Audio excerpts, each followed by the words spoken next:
Oteno tnaten numnuahu inyon stenten juyo homot jinjo homotadihan mateta wen jensen chquot tatabazum stadihan tatabwetadihan katakustatan nte kautin bonapnu enimnanot tdihwebdidihan miam kohopi wastentmant tante piabenin stanyont tante etain tegatain tante ta tpajion citaten tante etain tegatain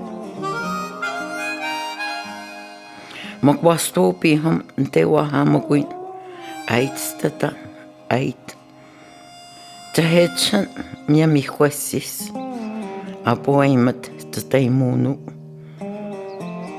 John Hamdihan Shash apopeta queen kate point Chiweta nasi Jostuentamio Tataimian Chichi peta queen Aponana peta quat Tatepo Stajawash Kochiwo Deka inuin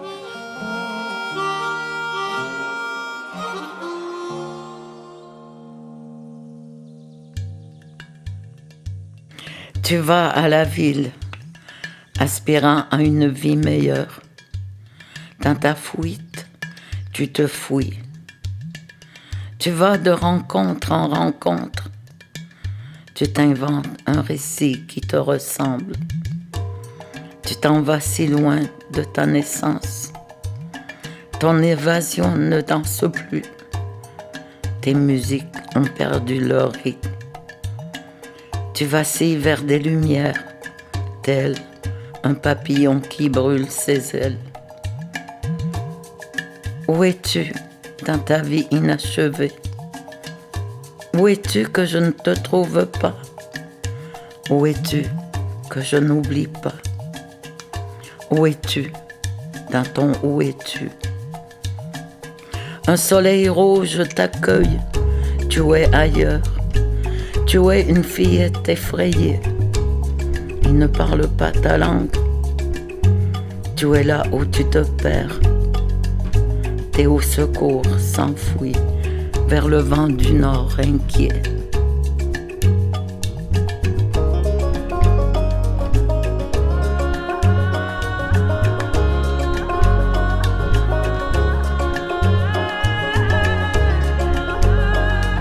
Tu pries pour être entendu, mais ton cri reste silencieux.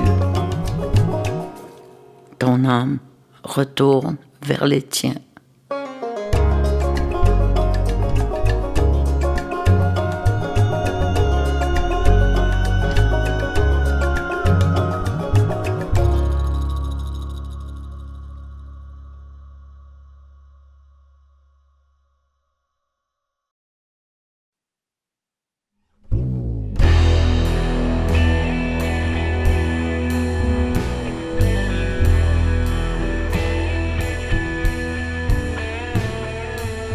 Je suis rien quand je me réveille avec plus de bobettes et ma mue m'exauce comme un couteau.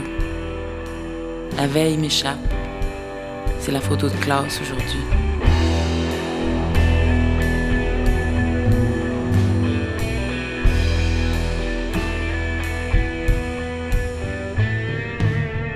Moi aussi j'ai hâte que tu sortes de ta famille d'accueil, même si l'autre fois je disais non et t'as pris mon cul. Je t'aime pareil. Faut juste plus en parler, puis ça va aller. Love you forever. C'est écrit dans mon agenda. C'est écrit sur les bancs, le ciment, les arbres.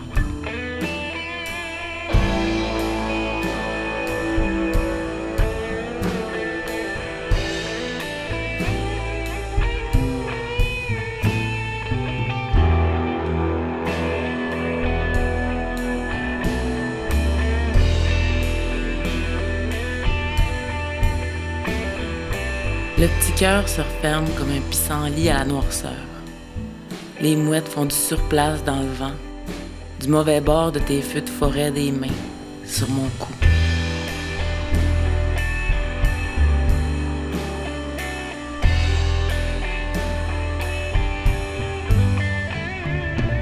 Jouer avec une punaise dans le cours de maths.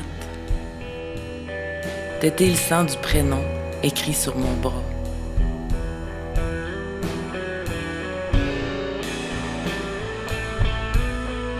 Vendredi, je me sauverai par ma fenêtre. On trouvera quelqu'un pour nous sortir de la bière. On fera de la galerie quelque part et je perdrai la tête sur toi. Mais on aura une histoire juste à nous deux, même si les mots nous manquent pour s'inventer. Nous sommes le monde, mais nous le savons pas.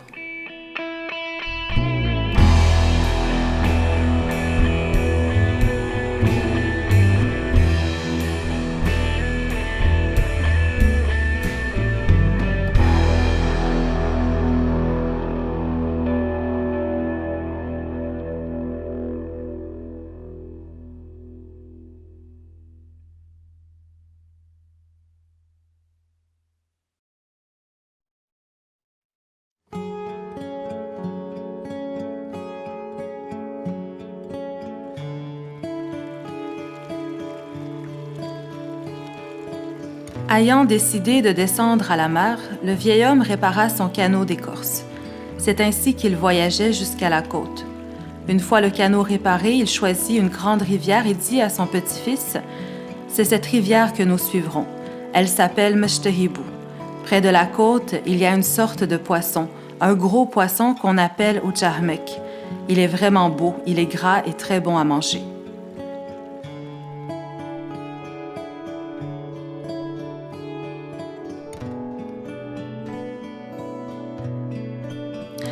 Le vieux entreprend donc son voyage en compagnie de son petit-fils. Tout le long de sa descente jusqu'à la mer, il lui indique le nom de tous les lacs et de tous les portages. À leur arrivée à la côte, il fait très beau et la mer est calme. Le vieux regarde partout au large et le long du rivage en scrutant le ciel. Il n'aperçoit rien d'insolite. Il n'y a personne, on n'entend aucun bruit inutile. On ne voit et n'entend que les goélands. Alors le petit-fils lui dit « Grand-père, comme c'est beau, la terre, le sable, l'eau. » Et le vieux lui répond « En regardant ce paysage, moi je pense que c'est le Créateur lui-même que nous voyons, tellement tout est beau. » Après avoir contemplé l'horizon, le vieil homme installe son campement sur la plage sablonneuse. Nous longerons quelque temps le rivage à la recherche des loups marins, dit le vieux à son petit-fils. Celui-ci est heureux de ce que lui dit son grand-père.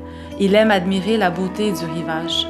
« Vite, dépêche-toi, allons à la recherche des loups marins, des œufs et des jeunes goélands comme tu me l'as enseigné. » Cesse de crier après moi. Tu vois bien à quel point je suis vieux. Je suis fatigué, moi. Tu sais comme nous venons de loin. Ils prennent leur canot et longent le bord de la mer. Bientôt, ils aperçoivent des loups marins qui émergent en grand nombre à plusieurs endroits. Ils ne veulent pas en tuer plus qu'il n'en faut pour ne pas en gaspiller. Ils sont satisfaits d'en avoir tué un pour manger et le rapportent au campement. « Enfin, je vais me reposer un peu, dit le vieux. Nous avons désormais de quoi manger. » Après avoir nettoyé le loup marin, ils soufflent la panse et le font sécher pour y mettre l'huile qu'ils veulent rapporter lors de leur retour dans les terres. Tous deux sont très contents d'avoir mangé du loup marin bien gras. Ils rient. Quelques jours plus tard, ayant le goût de manger une autre sorte d'animal qu'on trouve à la mer, le vieux va faire un tour dans les îles de la côte. Il essaie de dénicher des œufs et de tuer des jeunes goélands. Quand il trouve des œufs de goéland, il ne prend que ce qu'il peut manger. Il n'en ramasse pas inutilement. Il connaît bien tout ce dont il dépend pour sa subsistance. Parmi les espèces d'oiseaux, il y en a dont on ne mange pas les œufs. Quand le vieux voit ceux-là, il les reconnaît et ne les prend pas pour rien. Ainsi, il fait comprendre à son petit-fils de ne jamais prendre les œufs qui ne se mangent pas. Il sait reconnaître ceux qui sont à la veille d'éclore de ceux qui ne sont pas avancés. S'il a l'intention d'en ramasser pour manger, il en choisit des frais pondus. Quant à ceux qui ont été couvés, il les remet dans le nid d'oiseau. À un autre moment, il se fabrique un égog et se rend à l'endroit où se trouve le saumon. Il dit à son petit-fils, « Cette fois, nous allons pêcher au Nigog la nuit venue. Si nous tuons du saumon, je le ferai sécher et cela nous servira de provision lors de notre voyage à l'intérieur des terres. » Après avoir pris 3 saumons, le vieux dit, « Nous allons cesser d'en prendre, cela nous suffira. Nous aurons à manger pour assez longtemps. » Après s'être reposé, le vieux dit à son petit-fils, « À présent, nous allons retourner chez nous. Nous irons lentement pour laisser le temps aux poissons et aux autres animaux de l'intérieur d'être à nouveau bons à manger. » Ayant décidé de retourner dans les terres, il répare son canot pour s'éviter des ennuis avant d'entreprendre un long voyage. Pour remonter loin dans l'arrière-pays, il emprunte une fois de plus la rivière Moisy qui le mène jusqu'à chez lui.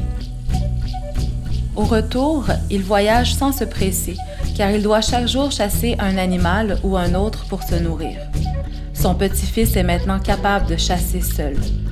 Quand ils prennent un poisson qui n'est pas gras, ils mettent dessus de l'huile, celle qu'ils ont conservée dans la panse du loup marin. Au retour, le vieil homme se sent un peu fatigué. Il se met à penser à son grand âge et décide de mettre de l'ordre dans ses affaires. « Je suis content de t'avoir tout enseigné, de t'avoir montré l'étendue de notre domaine de mon vivant et de t'avoir fait connaître les différents animaux qui vivent sur la côte.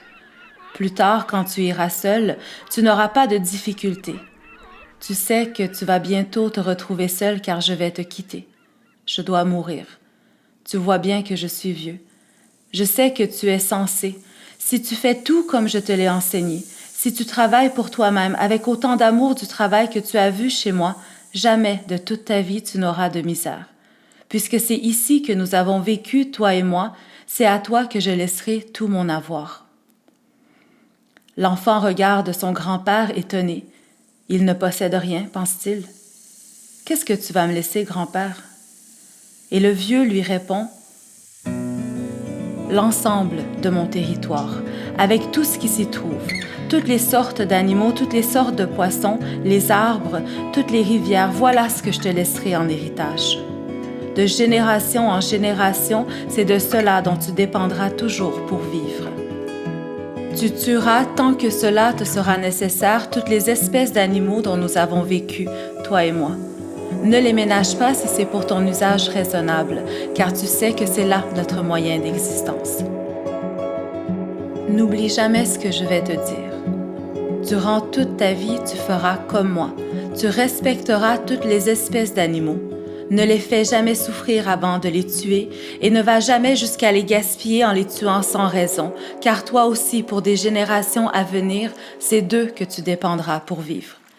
Et puis ne t'empare jamais d'un animal pour le garder en captivité, quel qu'il soit. Toute ta vie, tu tâcheras de suivre mon exemple. Je me suis efforcée de toujours me suffire à moi-même. Dans les temps à venir, tu suivras le chemin que nous avons tracé, toi et moi. » L'enfant sait que son grand-père va le quitter. Il sait qu'il va mourir. Il se retrouvera seul dans le bois, mais cela ne l'inquiète pas. « J'ai vraiment tout ce qu'il me faut, pense-t-il. Mon grand-père m'a tout appris. »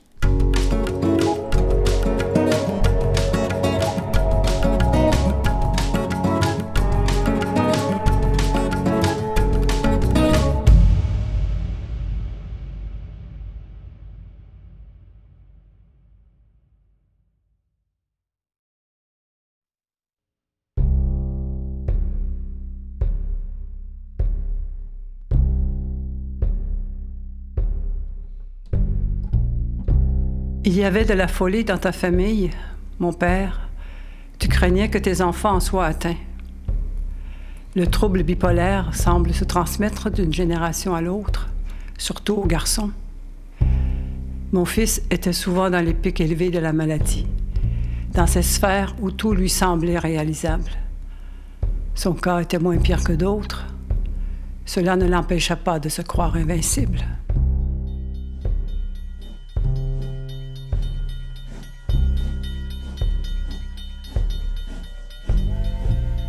Ton père prit le train vers le nord avec sa famille au moment de la Première Guerre mondiale. L'Abitibi était une terre nouvelle dont les seuls habitants rouges ne cherchaient pas à la transformer. Mais les nouveaux arrivants apportèrent haches et scies pour trancher les forêts et des instruments aratoires pour ouvrir le sol et y planter des jardins. Tes parents construisirent un magasin général à côté de la voie ferrée. Ton père avait le sens des affaires et sa femme, qui savait compter et écrire, tenait les livres de leur commerce. J'ai le tournis en pensant qu'un siècle est passé depuis.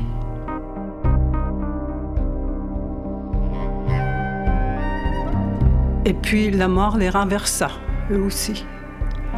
Ta mère enfantait d'année en année. Quand tu naquis, le 5e fils, la grippe espagnole sévissait dans votre village. J'allais fouiller dans les registres de la paroisse, voulant connaître la date du décès de ma grand-mère, et je comptais 15 départs pour l'au-delà dans le même mois. Tu avais 3 semaines, et vous veniez de perdre celle qui était la raison de vivre de ton père. Au cimetière, j'avais localisé la tombe, et je fus prise de vertige en lisant son nom sur la pierre blanche, ancienne, dont les craquelures témoignaient des ravages des saisons. Je cherche encore sa nation. Était-elle algonquine, atikamekw, abénaquise, ojibwé ou même mohawk? Tout ce que je sais, c'est qu'elle était métisse, sa mère, l'indienne. Tu ne parlas jamais de ton père. Quand il mourut, tu montas seul en train sans nous le dire, à nous les enfants. Ma mère savait. Alors, elle nous apprit que nous avions un grand-père inconnu, que nous ne le connaîtrions jamais, un secret perdu dans la honte de la folie. Il était à l'asile depuis une 30aine d'années. J'ai demandé à une cousine de me parler de lui. Après la mort de grand-maman, il manifesta les débuts de sa coupure avec la réalité. Les commandes de pommes pour son magasin comportaient non pas quelques cajots pour la petite paroisse, mais le contenu entier d'un wagon. Les paroissiens achetèrent les fruits, en nourrirent les chevaux, afin de lui venir en aide. Mais il dépassa les bornes le jour où il traversa le village, tenant son cheval en laisse. L'animal était peint en rouge vif. Craintif, son frère lui demanda la raison de son geste. Il aurait dit « Pour cacher mon cheval des boches ». La guerre était entrée dans l'histoire depuis 10 ans.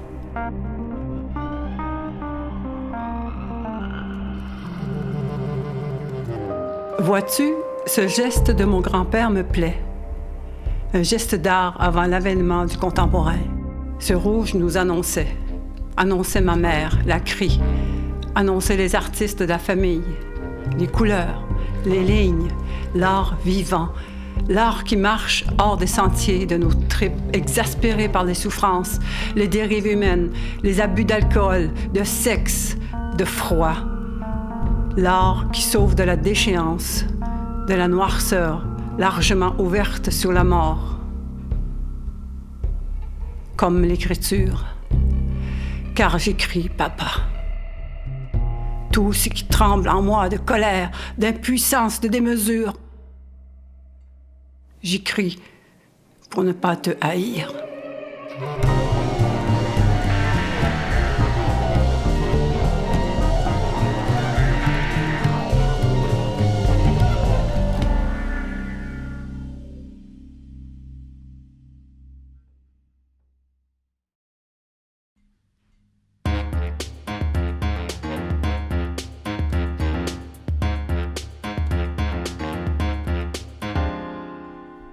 Pendant ce temps, dans la ville avoisinante, Monsieur Dent entra chez Monsieur Viande, où il fut étonné d'apercevoir une longue file s'allongeant devant le petit comptoir du commerce.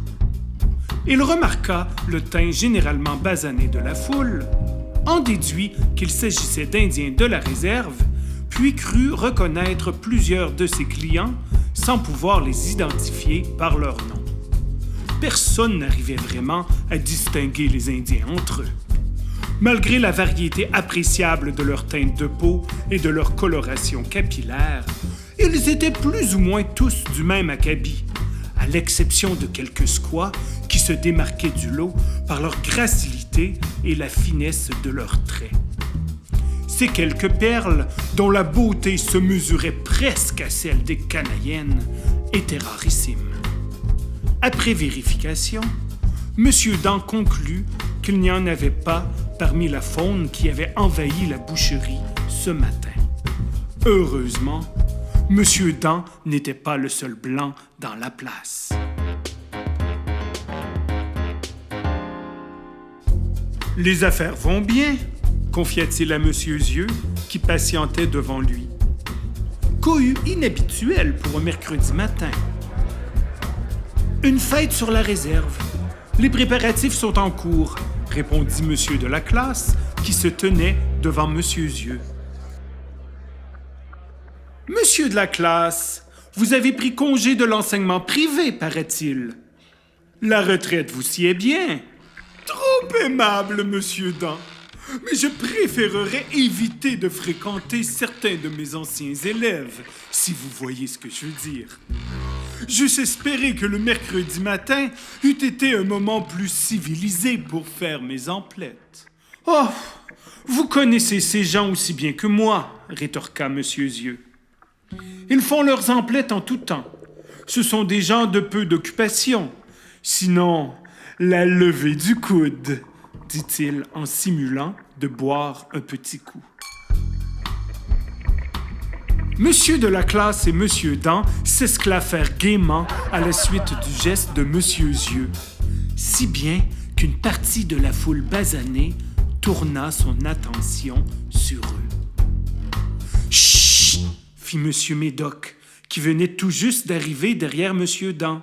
« Vous ne voudriez pas vous faire scalper en sortant d'ici. » Les messieurs s'esclaffèrent de nouveau, un peu plus vigoureusement, provoquant un silence momentané dans le petit commerce. « Je suis sérieux, » chuchota M. Médoc. « Pensez à ce qui pourrait arriver à vos petits-enfants dans la cour d'école. » Cela fut assez pour semer le doute dans l'esprit des messieurs, qui reprirent leur posture et optèrent pour le silence. Une trentaine de minutes plus tard, la place s'étant vidée, ce fut au tour des messieurs de se faire servir. Monsieur Viande, visiblement de bonne humeur, simula une profonde déception en clamant haut et fort « Désolé, mais je n'ai plus aucun morceau de viande à vendre. »« Plus rien ?» s'étonna Monsieur Dent. « Même pas un os à soupe », confirma Monsieur Viande. « Mais c'est atroce !» s'indigna Monsieur Zieux. « Ils ne nous ont rien laissé. Ils ont tout pris comme des sauvages. Pourquoi ne vont-ils pas chasser ?» demanda Monsieur de la classe, « au lieu de prendre la nourriture élevée par nos fermiers. » « Ils sont bien trop lâches, » rétorqua Monsieur Médoc. « Des privilégiés, des profiteurs. Ils payent tout ça avec nos impôts. » « Cessez vos sornettes, messieurs, » objecta Monsieur Viande. « C'est disgracieux à la fin. » Monsieur Viande se lissa les pointes de la moustache et attendit que ses congénères aient quelque peu repris leurs esprits. « Je ne sais pas où ils trouvent leur liasse, » avoua-t-il. « Mais ils paient bien, n'attendent pas les spéciaux, et il n'y a sur la réserve aucun végétarien. Je ne pourrais pas tenir pignon sur rue sans leur patronage, et si je ne m'abuse, vous non plus. » Les 4 messieurs hésitèrent un instant, se regardèrent les uns les autres, puis Monsieur Zieux s'exclama. « Peu importe, ce sont des profiteurs, ils ne paient même pas l'école privée. » « Ce n'est pas tout à fait vrai, » précisa Monsieur de la classe. « Les affaires indiennes coupent depuis des décennies. Par contre, ils bénéficient toujours de services dentaires. » « Oh! Oh! Oh! Oh! La belle époque où nous étions rémunérés à la dent arrachée pour mieux leur vendre des prothèses est révolue depuis des lustres, dit Monsieur Dent. Par contre, le gouvernement leur paie autant de lunettes qu'ils en brisent. Le financement des services et des produits d'optométrie s'avère certainement plus complexe, enchaîna Monsieur Zieux. Mais ils ne déboursent pas un sou pour leurs médicaments. Vous seriez étonné, reprit Monsieur Médoc. Ottawa a sabré le budget depuis belle lurette. Désormais, nous ne pouvons plus leur refiler les médicaments les plus onéreux. Nous devons nous rabattre sur les génériques. Si je comprends bien, ajouta Monsieur Viande, ces profiteurs ne sont pas si privilégiés. Et au bout du compte, c'est surtout vous qui profitez des largesses de Sa Majesté. Avant que l'un ou l'autre des messieurs puisse rétorquer, la porte du commerce grinça et un tout petit Indien entra chez Monsieur Viande. Monsieur Dent, Monsieur Zieux et Monsieur Médoc reconnurent tout de suite le petit oiseau qui était, comme l'ensemble de Kitchiké, l'un de leurs clients. En fait, ce qu'ils reconnurent n'était pas tant le petit oiseau que l'énorme cicatrice qui défigurait son visage du menton à l'œil droit. « Allez, ouste, oiseau !» dit Monsieur Dent. « Il n'y a rien pour toi ici. » « Oh, maman dit il faut la viande steak hachée pour les bagarres à oiseaux, » dit l'enfant, visiblement déçu. « Les tiens ont tout pris et rien laissé. C'est votre faute, » dit Monsieur de la classe. « Pas faute à maman à oiseau, » dit le bambin.